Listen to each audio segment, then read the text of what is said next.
Power చాలా ఎంత గందరగోళం చేశారంటే దగ్గర మనం దీంట్లో పెట్టాం వైట్ పేపర్ లో 1,00,000 కోట్ల రూపాయల అప్పులన్నీ కలిపి 1,10,000 కోట్లు అప్పు, 32,000 కోట్లు 5 ఏళ్లలో విద్యుత్ ఛార్జీలు పెంచడం, 9,000 కోట్ల రూపాయలు కరెంటు ఛార్జీలు ఇచ్చారు. Capital cost without using power, that is solar energy.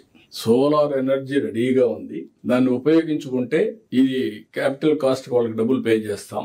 రెండోది ఫ్రీగా వచ్చే పవర్, అది ఏది ఇంధనాలు అవసరం లేదు.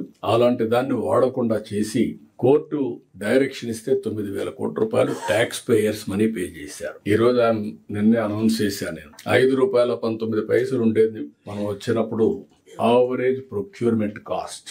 ఈ రోజు అది ₹4 ఎంత వచ్చింది ఇప్పుడు? 8 నెలల్లో 4.90 వచ్చింది, 4.92 వచ్చింది. నా టార్గెట్ ఈ నెలలో ఈ సంవత్సరం 4.80కి రావాలా. అంటే 1 ఇయర్ లో 39 పైసలు కరెంటు ఛార్జీలు తగ్గిస్తున్న ప్రొక్యూర్మెంట్ కాస్ట్.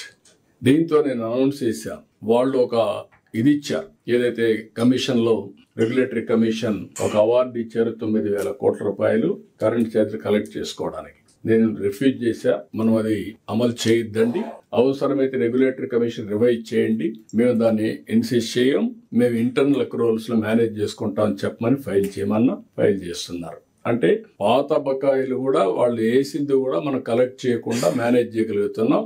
ఈ సంవత్సరం పవర్ ఛార్జెస్ పెంచాం. నేను ఆ రోజు ఏ మాట అయితే చెప్పానో దానికి కట్టుబడి ఉన్నా. నేనైతే అంబిషియస్ టార్గెట్ ఇచ్చా డిపార్ట్మెంట్ కి.